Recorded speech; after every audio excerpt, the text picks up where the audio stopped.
刚舰长讲到了战场，我们要带大家来看看，现在在中东俨然就是一个大战场。那么现在呢，伊朗空袭以色列，有人说是不是全是演的呢？为什么会这样讲？我们先带大家来看到的是以色列现在是不是四面围攻？它现在是伺机反击呢？你看到在它周围的，包括黎巴嫩呢，真主党发射了火箭炮55枚，伊拉克又有伊朗扶植的民兵参与空袭，在伊朗的部分，弹道飞弹120枚，巡弋飞弹30枚，无人机也有170枚，也门还有胡塞组织参与空袭。那么以色列当然迎战就是以铁穹系统、战机拦截、飞弹、无人机，美国、英国、约旦来协助它。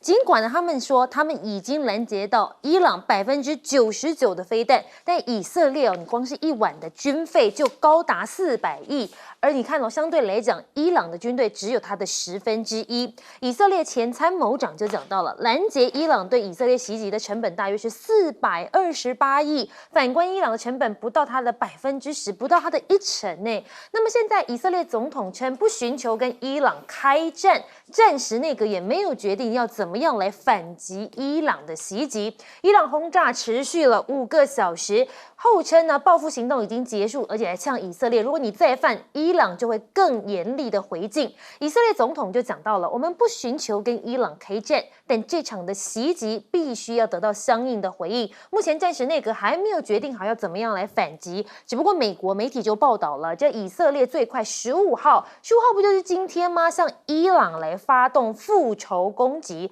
虽然今天的新闻大家都看到，这美国总统拜登是致电给这个以色列总理纳坦雅胡，要求以军要克制这样的报复行动。有消息指出，以军的计划最快今天会向他发动复仇，所以他们说以色列是不是告诉联合国将保留对伊朗报复的权利？只是现在前 CIA 局长就说了，以色列呢接下来会有这样子的秘密行动来对付伊朗，用无人机攻击进行报复，不会使冲突升级，又可以达到他们反击的目的。以色列可以进行秘密行动，那么以色列会假装答应美国，但是会不会对伊朗展开报复行动呢？现在打上了一个问号。只不过袭击以色列到底是不是全是演的？ CNN 分析2点，伊朗他精心设计失败的行动。他说：“你看虽然伊朗行动看似没有成功，但是这一次的空袭成为一场恐怖的烟火表演。对伊朗来说，除了有大场面的震慑效果之外呢，也能重申他对该地区的强国地位，消除大家觉得他是纸老虎的形象，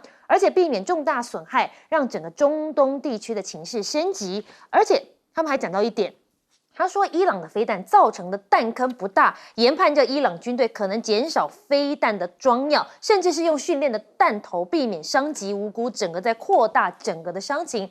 国际政治也讲到了，伊朗是讲武德，避免局势升级吗？现在美国说话了，土耳其、约旦跟伊拉克的官员都说，伊朗在周6对于以色列发动大规模的攻击，前几天已经广泛的跟大家讲了，避免大规模的伤亡和局势失控。美国官员则回应，没有收到72小时的通知，推测伊朗事前已经说自己通知了，只是为了掩盖攻击失败的尴尬。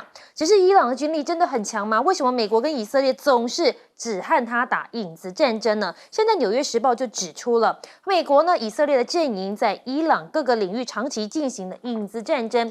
美国海军研究学院的军事专家也说了，并非伊朗对手惧怕他们，而是知道任何针对伊朗的战争后果都会非常严重。伊朗也有中东最大的弹道飞弹跟无人机的库存，一些弹道飞弹射程甚至可以达到2000公里耶。中东地区任何的目标在它的打击范围之内，其实也包含了以色列。我们来请教一下亮哥，你怎么看现在以色列遭到四面围攻？你觉得他会反击吗？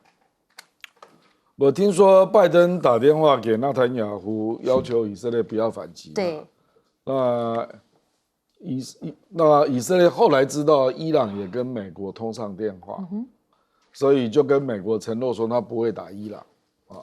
可是他并没有说他不会打别的地方啊。所以坦白说，现在大家比较担心的是他会不会跟黎巴嫩真主党啊，跟叙利亚、伊拉克方向的圣城旅打起来啊。因为坦白说了，以色列最弱的地方不是以色列北部啦，那个地方就是那个黎巴嫩真主党，它最弱的地方事实上是约旦河西岸，因为约旦河西岸政府是巴勒斯坦，所以不是以色列在管啊。那可是里面有一大堆以色列的屯垦的居民，啊，所以就是会有这个，应该讲说是屯垦区，对，它是最弱的环节啦。那如果有人出动地面部队或者专门来打屯垦区，那以色列就会比较辛苦了啊。而且主要还是因为纳坦雅胡他本来抓这个机会打伊朗，感觉上就是他想把就一鼓作气啦，就不止打哈马斯啦，也去打黎巴嫩真主党，那以便他不会被拉下台嘛。因为他的内阁这个联盟大概只多4席，对，所以美国如果要来重组他的政府是有空间的啦。因为他的战争内阁里面有一个人已经被美国相中了。美国现在就是支持以色列，可是不一定支持纳坦雅胡。他要找一个比较能够掌握的人了。那他们觉得纳坦雅胡常常失控，不可预测，所以美国很头痛啊。所以我觉得纳坦雅胡也是老狐狸啦，他就不要让你美国得逞嘛，所以我就让战争继续扩大。那你美国就不好把我换掉啊。其实比较严重的问题是以色列的老百姓怎么想嘛？因为到目前为止，以色列的老百姓啊的犹太人的部分，因为以色列犹太人是多数嘛，74%认为要打到底，很强硬，高的，很强硬，对啊，就是以色列的犹太裔的公民，他们认为那个拉法要继续打，就是重点就是他们还是很强硬啊。然后也有另外一个问题，这个都是《金融时报》问的，问说，那如果用人质交易，就说那个哈马斯释放所有的人质啊，那以色列可不可以撤军啊？那以色列的右翼的支持者反对，他说，人质本来就该放啊，这怎么跟撤军有关？他还没打完的意思啊。要他们就信任以色列，不管谁当领导了，所以要让领导来做判断。所以重点在于目前以色列的老百姓态度强硬，这个不是谁当总理就能解决的啦。对，那为什么会这样呢？我觉得是，坦白说啊，你去看那个数字，你都觉得不成比例了。那个以色列这次在10月7号被哈马斯攻击，死不到1200人。那目前整个加沙已经死了33000人，所以国际上普遍不能接受嘛，就觉得说你打完了没啊？你这样还不够啊？这样还不成比例吗？然后他就说他要消灭哈马斯啊，问题是哈马斯是游击战啊，而且可能在这个过程当中，可能还有人不断加入哈马斯啊。对，所以你怎么打得完呢？所以你就是设定这种虚无缥缈、不可实现的战争目标嘛？什么叫消灭哈马斯呢？对不对？所以我觉得坦白说，现在全世界大概没有人支持以色列这个战争目标啦，就认为说，你起码换个领导人，定个有限的目标吧，那自己就可以设定，你已经打完了吧？因为这个战争实际上已经打得差不多了啦。你能够杀了哈马斯，大概也杀了差不多了。其他大概就是你杀不到的了那这个你如果真的去打拉法，坦白说那个地方几乎都是难民营啊，那集结了光是难民营住的就有100万人，对，所以你去想想那个死伤的状况，所以全世界都在阻止以色列打拉法以色列可能就会另创战争的地点啊，所以才会有人说，他撤军。撤了将近7000人到以色列北部，到约旦河西岸那边，对，是不是打算要打另外一局啊？所以你说战争结束了没？我不能跟你说结束了啊，我只能够说以色列跟伊朗这一回合的互轰，对，大概结束了。这一回合而已，这一回合可是会不会有下一回合，我不知道啊。那至于黎巴嫩真主党会不会打，那更是不知道啊。我们问一下舰长，你怎么看？有人说这一次这个袭击以色列全是演的，你认同这样的说法吗？我们先看看他这一次的这些从无人机弹到飞弹，然后到底是怎么飞的？它其实大部分呢是从伊朗的本土以及从也门飞过来的。对，所以新闻报道也会讲说，约旦也有帮忙拦截，那是因为飞越了约旦的领空。那其实真正的原因是在这里。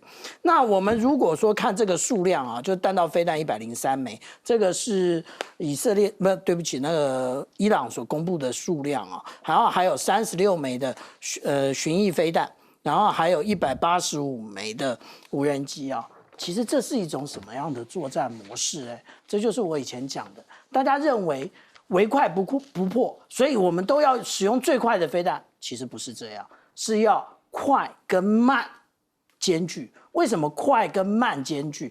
因为你可以设定路程，我们刚刚讲的无人机或巡弋飞弹，它可以转向的。它可以中间设定 waypoint， 就是它不用飞直线，它可以在中间转向的。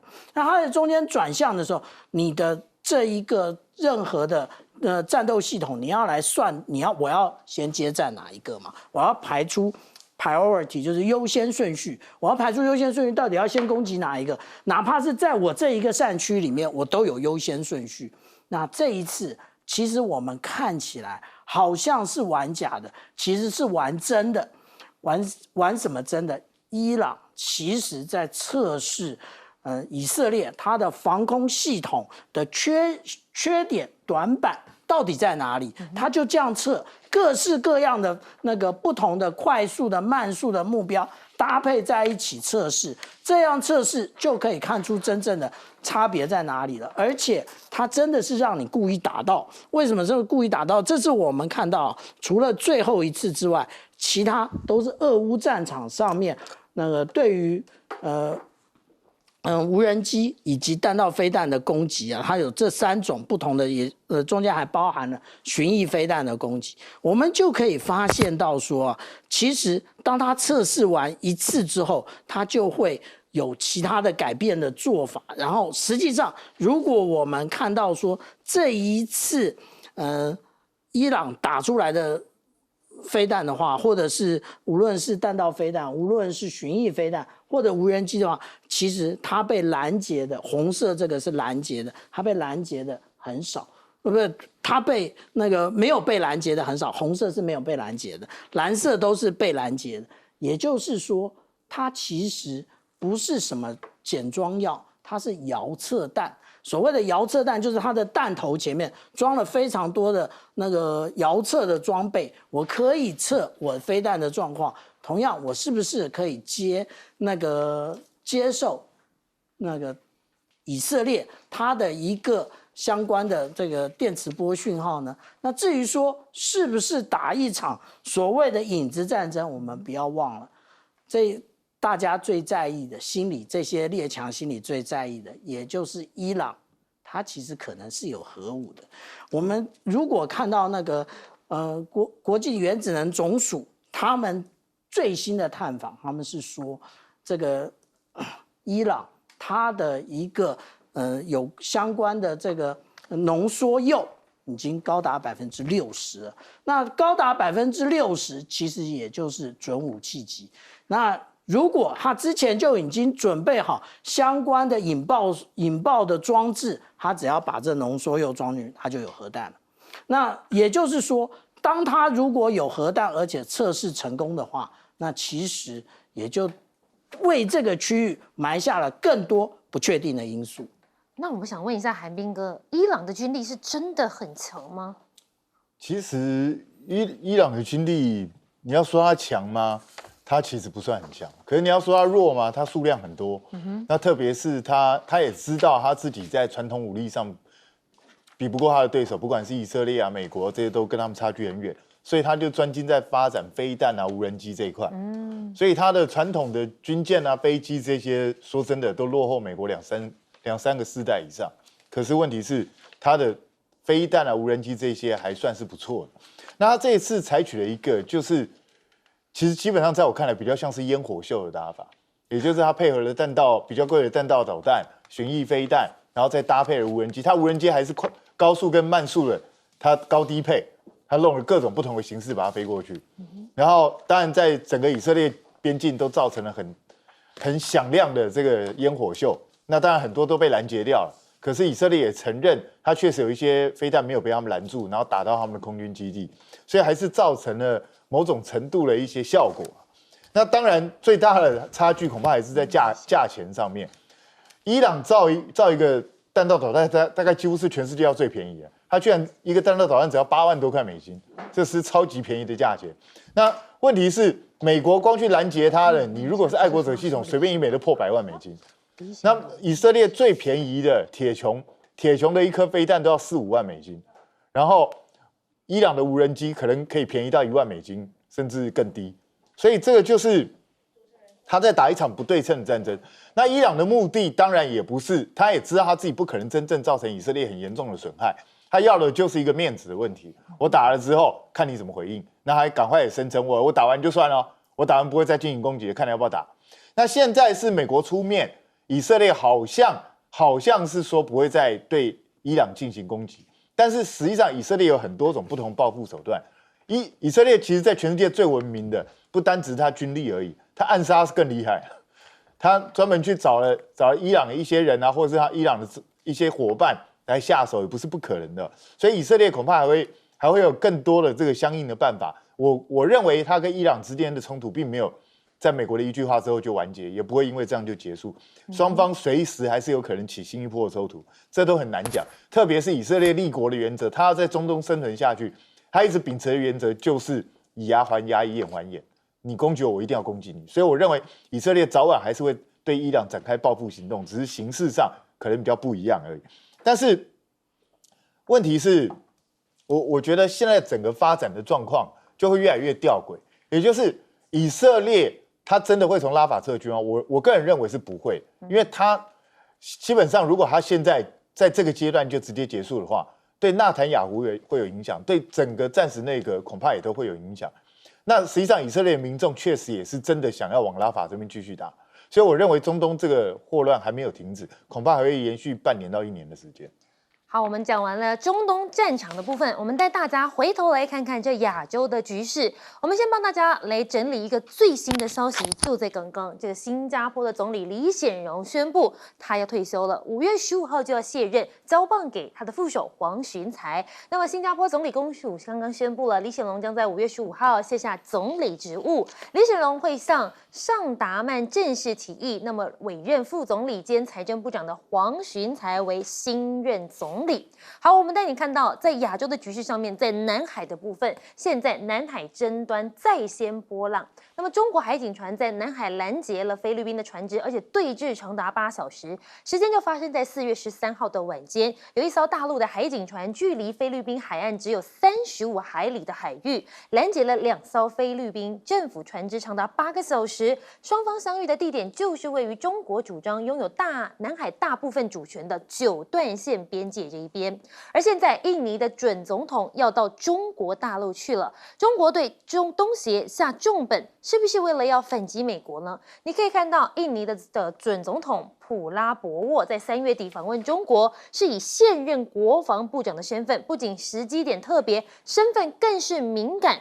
普拉博沃呢，他的政策是2045黄金印尼，所以他急需要中国挹注资源，特别是在投资啊跟政策上面的加码。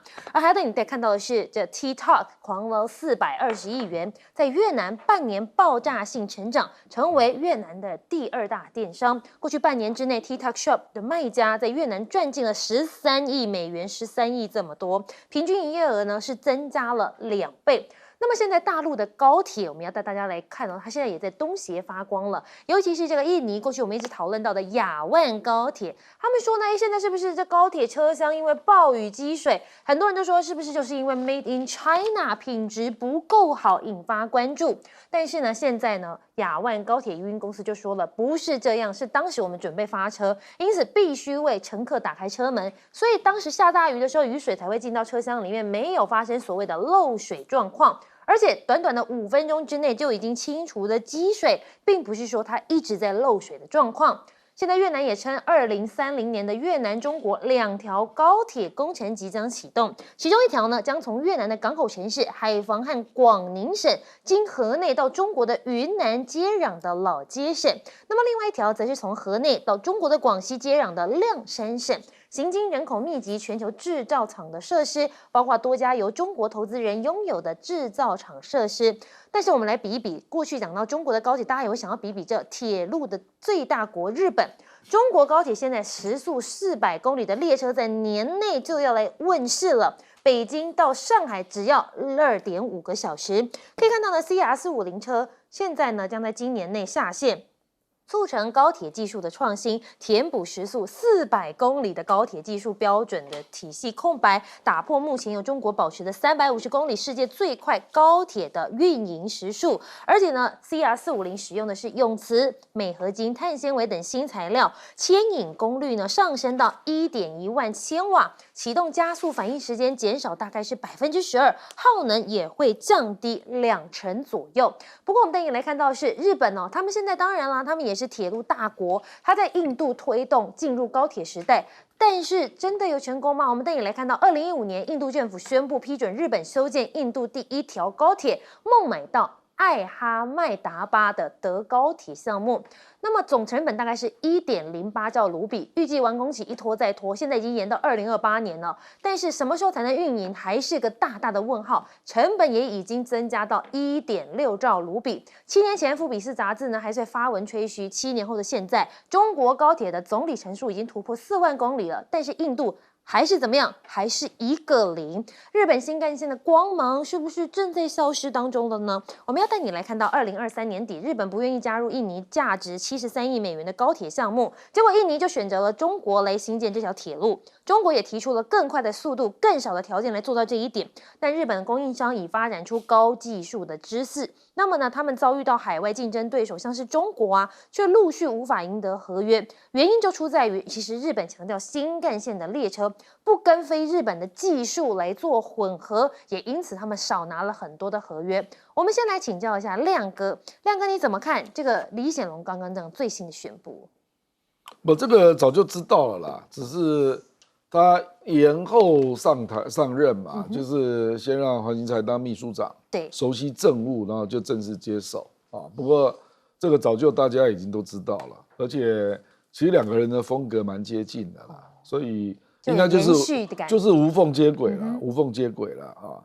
那新加坡人做到这一点真的不容易啦，对，因为这个有些人会说是不是李家王朝嘛，他用实际的作为证明不是啊，证明不是，这个真的不容易了啊。那事实上刚刚讲高铁讲了很多哈，对，高铁是这样啦，为什么中国事实上因为它的外交政策，还有因为它的中国铁建啊，这是国营公司嘛，那银行也都是国家的嘛，所以它对外常可以3位一体啦，就是外交政策，对，跟铁路的标案，加上融资系统，通通都是国家的一条龙。所以呢，他就比较能够坚持到底了。坚持到底是说，即使成本已经有点超过了，可是他还是坚持把它做完。这个有好几个例子都这样哦。比如说沙特阿拉伯，对，他从那个麦加到麦迪那那一段，事实上他做就超过成本，可是他还是把它完工。那完工之后，沙特阿拉伯政府就有点不好意思啊，因为后来也知道花了很多钱，对，所以就在营运上对他做了一些回馈。可是这种东西坦白讲，一般的民营企业做不到啦。这个是第一个啦。所以日本比如说去竞标印尼高铁，为什么会输？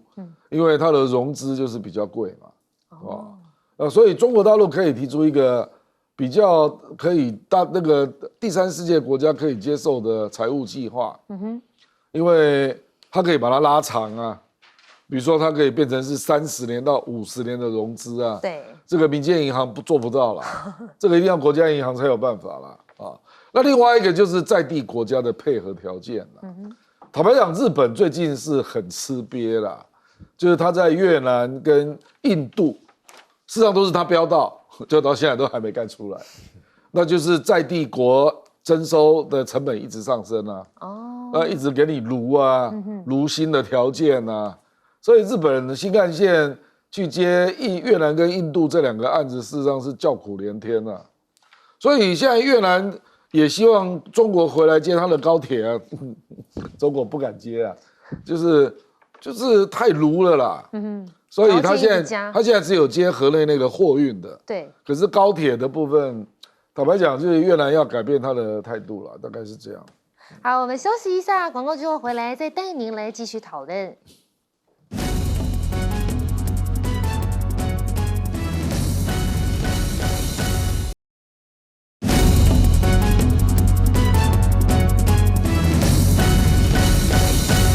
欢迎回到新闻大白话，我们要来问一下舰长，你怎么看？尤其是在印尼的亚万高铁，你怎么看？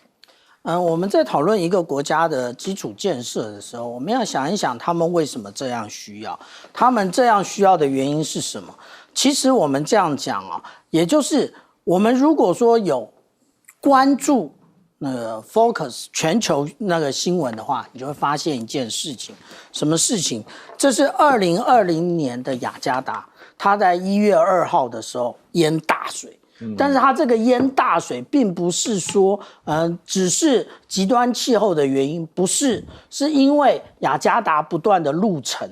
那雅加达不断陆沉，所以我们可以在它的海边啊，看到这样的高墙，这样的高墙是2公尺的高墙，它是避免海水倒灌进来。那这个也就是印尼的现任，也就是即将卸任的总统，佐科威。他当初所提出的一个很重要的政策是什么？也就是要迁都。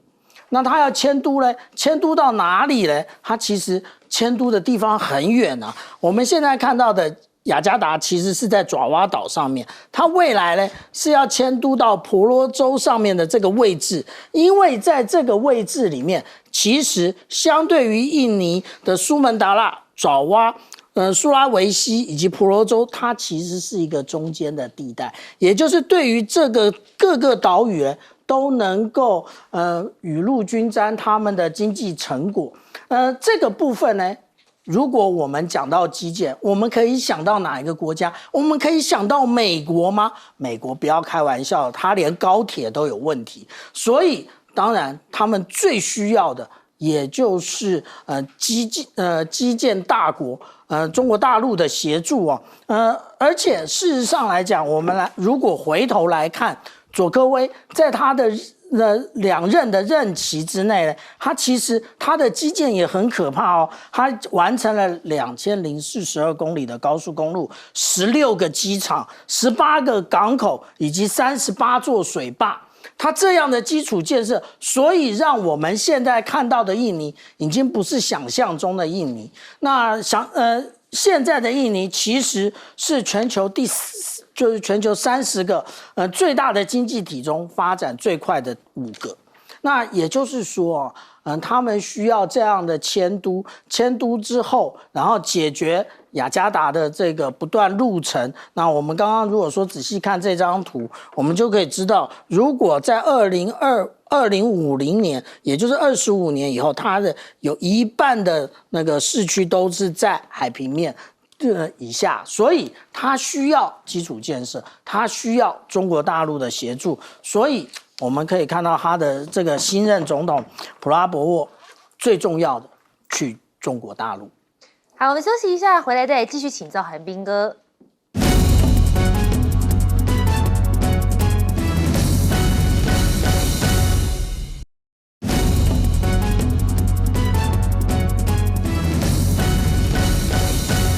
我们来问一下韩彬哥，你又是怎么看这中国跟日本高铁的进驻？其实我觉得这2个现在已经慢慢逐渐拉开差距，倒不是说技术上的差距多大，而是在实务上的差距越来越大。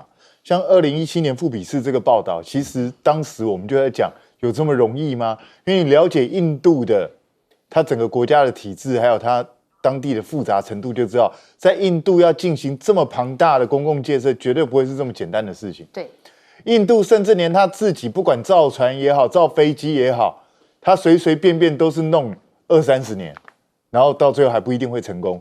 那何况是一个外来的，要在他这边建一个，也牵涉到跨越这么多省份的这样一个公共建设，本来就不是这么容易的事情。那所以日本当初也是急急忙忙投入，到最后就是进展牛步化，非常缓慢。那实际上呢，日本不仅是在外国遭遇这个问题，甚至他们现在自己在国内新干线，因为他们也有新的技术出来嘛，所以想要让自己的基建更加进步，也想要去把它新的新干线把它建设出来。可是他们现在也遇到一个大问题，什么大问题呢？就是因为世代已经不一样，进入21世纪以后，新的技术带来就是更贵的东西。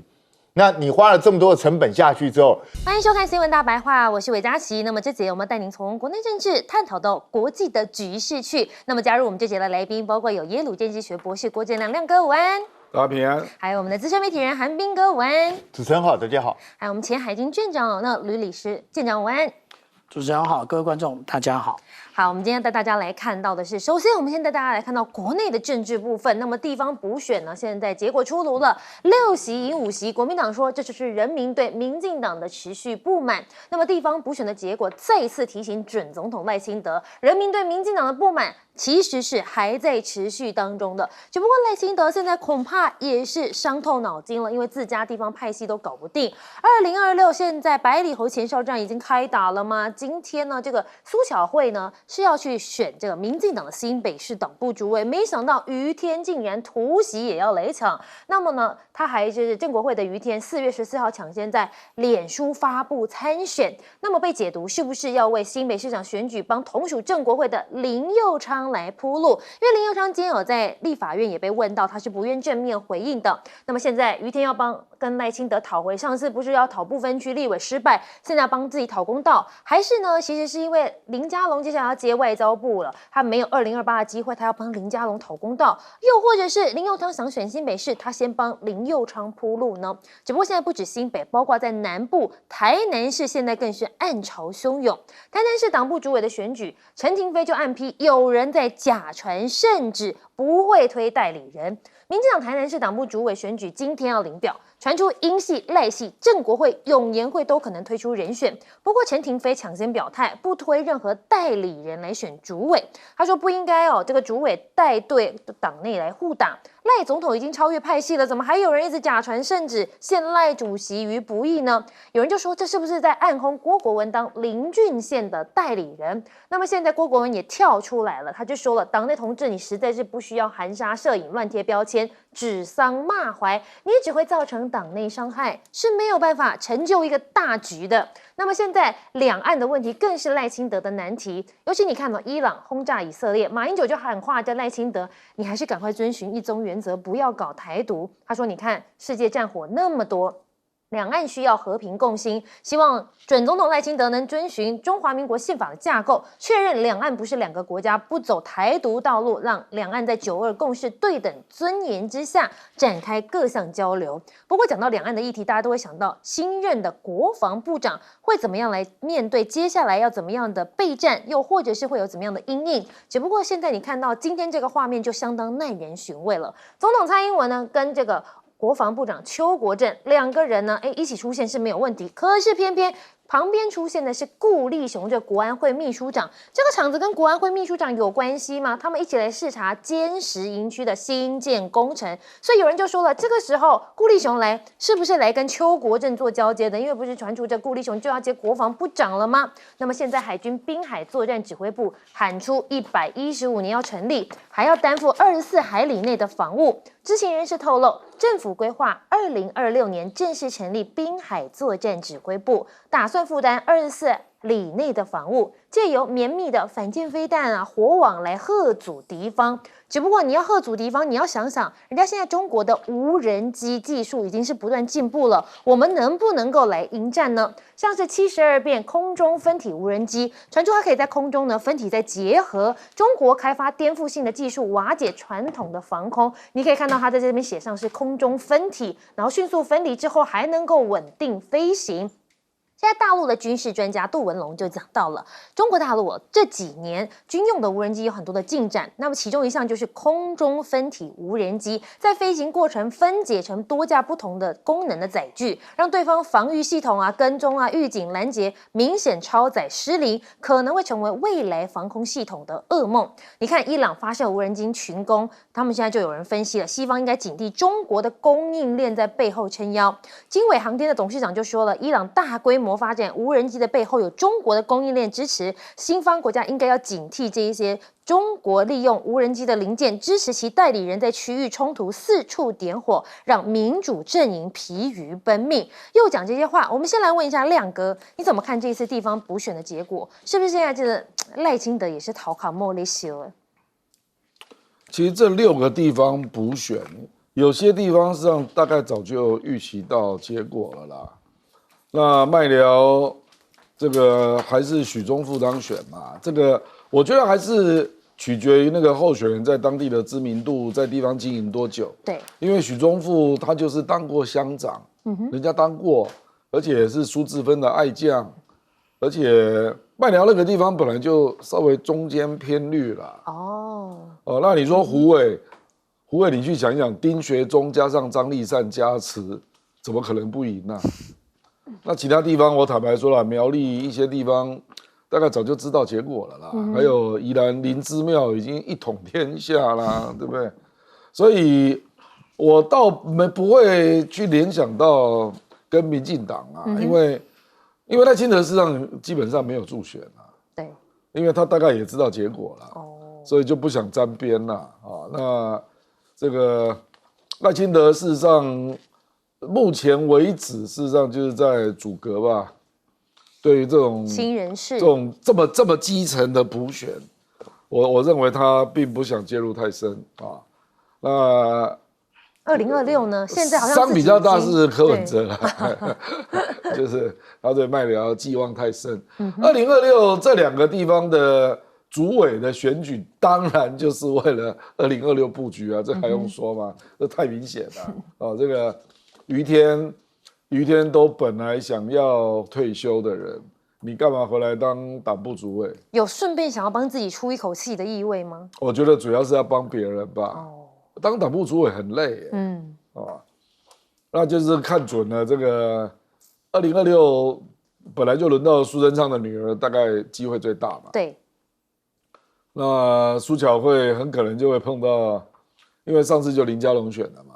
对。那这次，因为林右昌要争台北市不容易啦，说实在了，所以大家就认为他有机会争新北嘛。那林右昌就正国会啊，对，所以你们的判断是正确的啊。那台南还更不用说了，因为台南就初选通过，大概就当选3/4了，所以这一局会非常激烈啦。因为坦白说了，这陈亭妃人家也准备很久了。对，的确是。那这个还有王定宇嘞，那林俊宪是因为大家都知道他是赖清德的子弟兵嘛，就是林俊宪跟郭国文。对，那林俊宪尤其是啦，因为这个，所以很多人都认为大概就林俊宪了这样啊。那可是因为你知道嘛，那个陈亭妃也是正国会的，对，所以大家都有一点就是要出一口气的味道。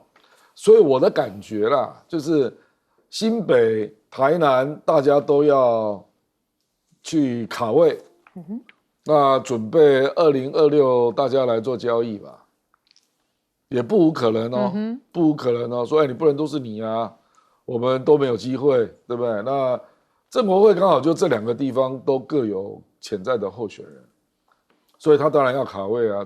这个坦白讲，我们也不要说这个是权力斗争，这没什么，这个就是超前准备嘛，这个是合理的准备啦，因为你有强的企图心，当然会去准备嘛。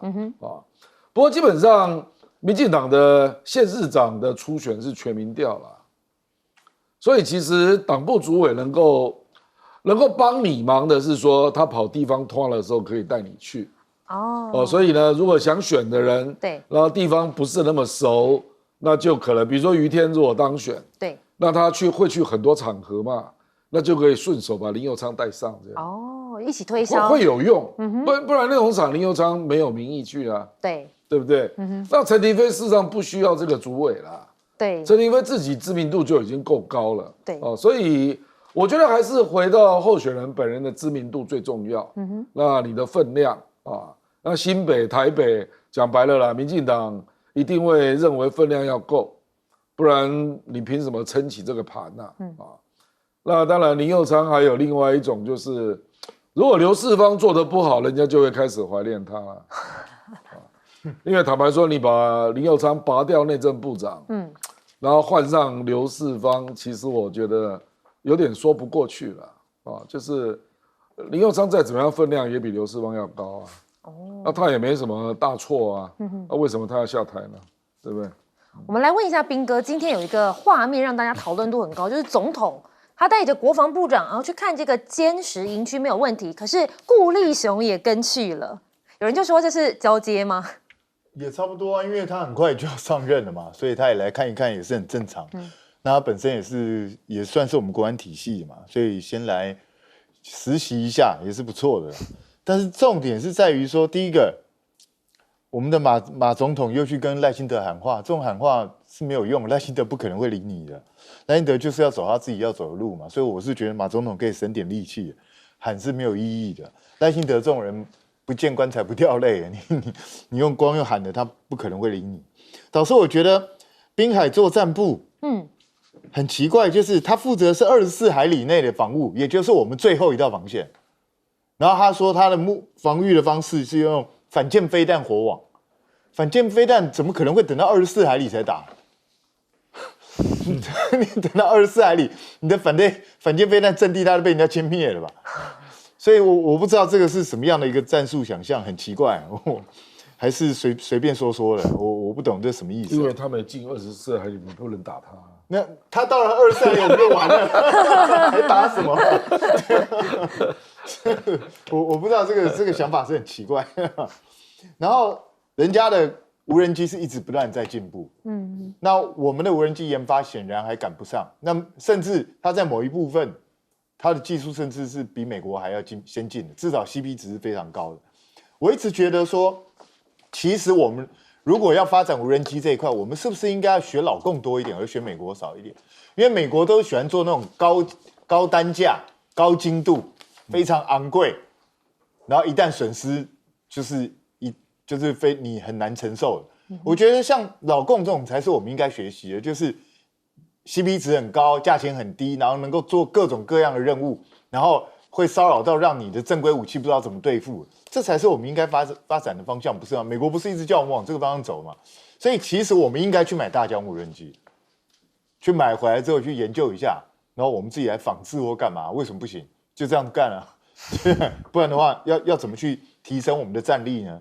因为我们现在被美国人规范的，不就是要去打城镇战，要学乌克兰一样单兵作战？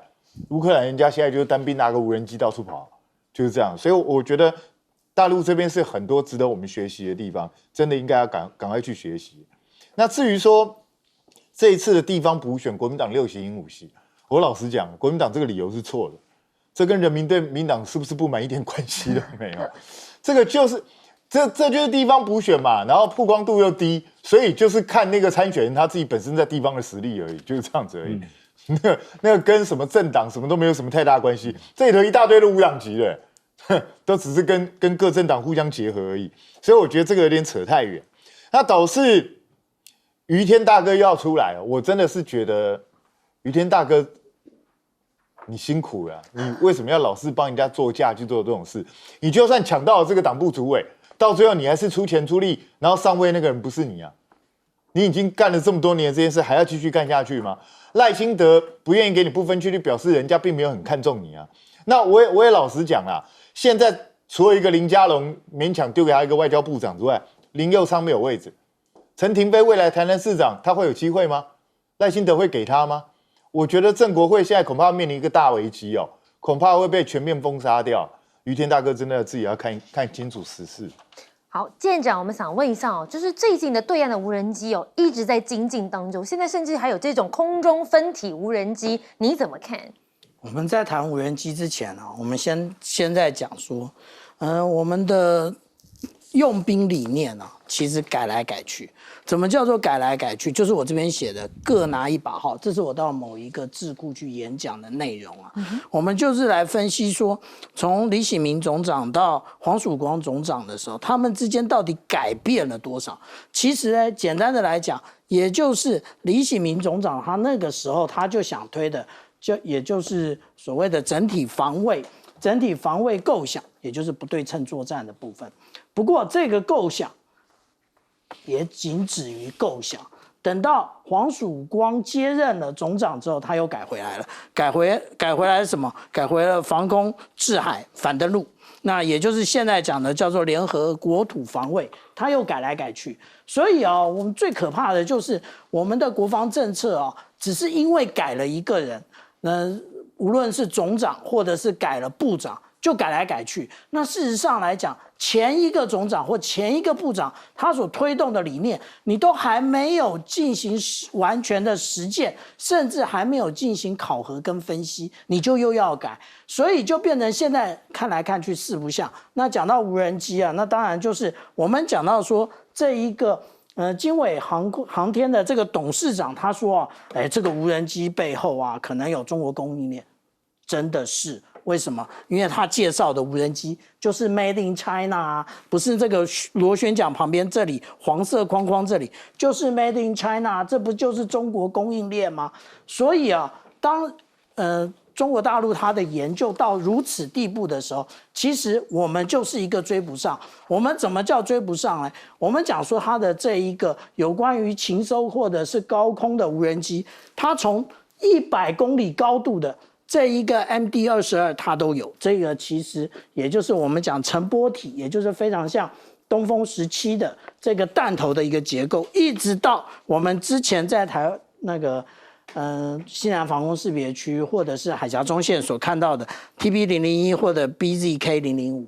这个是什么？这个是解放军它都已经做成了体系化，也就是它的无人机不是只是无人机而已，它的无人机跟无人机构连，它的无人机跟载空机构连，它的无人机跟水面舰构连，甚至还跟那个陆地上面的火箭军构连。那这个就是体系化作战，这也就是我们讲的联合作战。那至于我们讲的比较小的无人机呢，那就是不是大疆啊，那其实这就是第一视角无人机。这第一视角无人机就是我们现在所看到这个绿的无人机，它其实透过人员的操控，它可以攻击战甲车，它也可以进入碉堡攻击到个人啊。这个就是我们现在在俄乌战场上所看到的。那无人机看到那个倒下去的单兵，眼睛还真的看无人机，他就立刻下去攻击。那有没有防御的方法呢？当然应该要有啊。我们看一看，这个是以色列的主战车啊，他在这一次他在做以哈冲突的时候，他都已经在上面架好了这一个铁笼，因为防止无人机。然后我们再看一看，这个是俄罗斯现在所有的运输车，它也架了铁笼。然后我们再看一看对岸，这就是我们之前所讲的，在对岸有模拟这个杨梅的这一个训练场，我们看到没有？它的人员运输装甲车上面也有这样的一个那个铁笼啊。那我们就等着今年的汉光演习，看看国军有没有跟上这个时代的潮流。